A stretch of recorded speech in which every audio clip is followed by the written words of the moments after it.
بسم الله الرحمن الرحيم. الرحمن علم القرآن خلق الإنسان علمه البيان. الشمس والقمر بحسبان والنجم والشجر يسجدان. والسماء رفعها ووزع الميزان ألا تطغوا في الميزان وأقيموا الوزن بالقسط ولا تخسروا الميزان. والأرض وزعها للأنام فيها فاكهة والنخل ذات الأكمام والحب ذو العصف والريحان. فبأي آلاء ربكما تكذبان؟ خلق الإنسان من صلصال كالفخار وخلق الجان من مارج من نار. فبأي آلاء ربكما تكذبان؟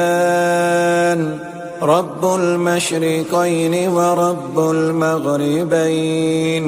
فبأي آلاء ربكما تكذبان؟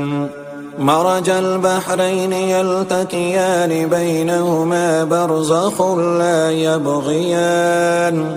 فبأي آلاء ربكما تكذبان؟ يخرج منهما اللؤلؤ والمرجان. فبأي آلاء ربكما تكذبان؟ وله الجوار المنشآت في البحر كالأعلام. فبأي آلاء ربكما تكذبان؟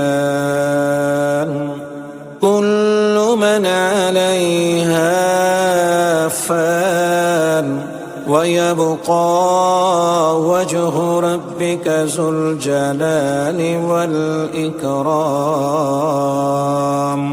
فبأي آلاء ربكما تكذبان؟ يسأله من في السماوات والأرض كل يوم هو في شأن. فبأي آلاء ربكما تكذبان؟ سنفرغ لكم أيها الثقلان. فبأي آلاء ربكما تكذبان؟ يا معشر الجن والإنس إن استطعتم أن تنفذوا من أقطار السماوات والأرض فانفذوا لا تنفذون إلا بسلطان. فبأي آلاء ربكما تكذبان؟ يرسل عليكما شواظ من نار ونحاس فلا تنتصران. فبأي آلاء ربكما تكذبان؟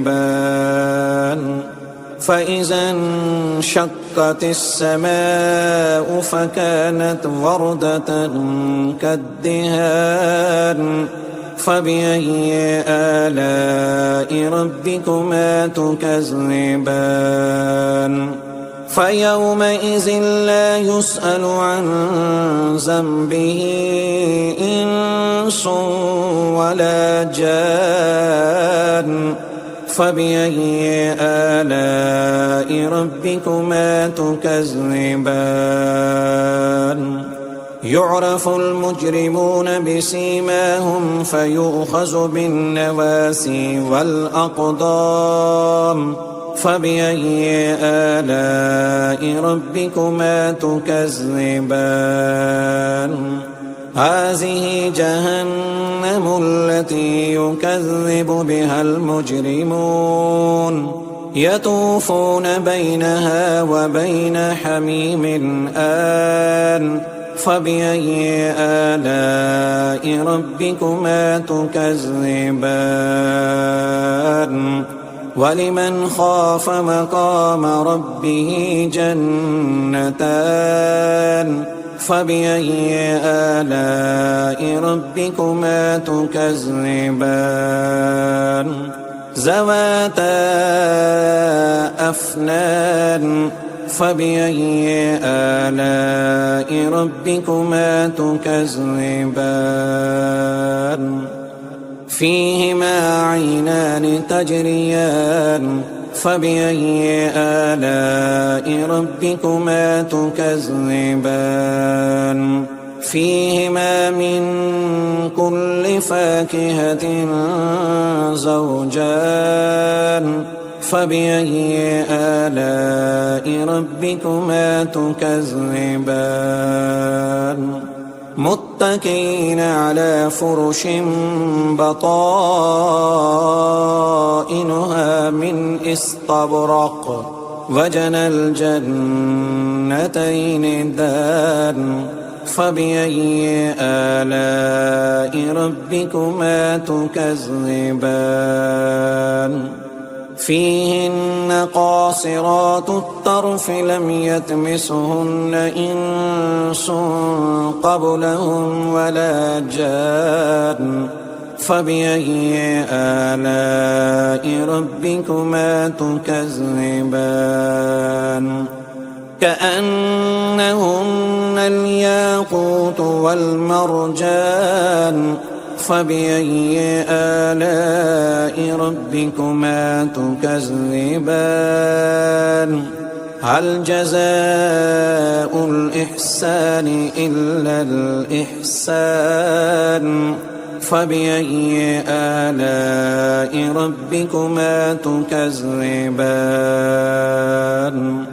ومن دونهما جنتان فبأي آلاء ربكما تكذبان مدهامتان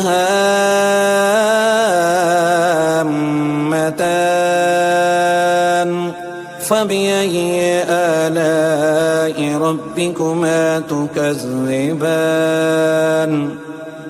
فيهما عينان نضاختان فبأي آلاء ربكما تكذبان فيهما فاكهة ونحل ورمان فبأي آلاء ربكما تكذبان فيهن خيرات حسان فبأي آلاء ربكما تكذبان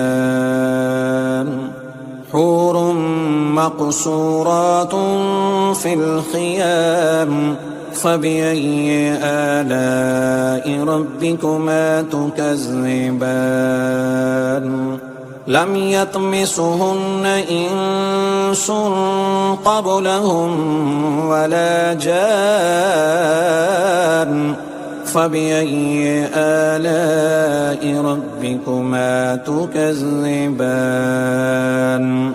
متكئين على رفرف حجر وأبقري حسان فبأي آلاء ربكما تكذبان تبارك اسم ربك ذي الجلال والإكرام.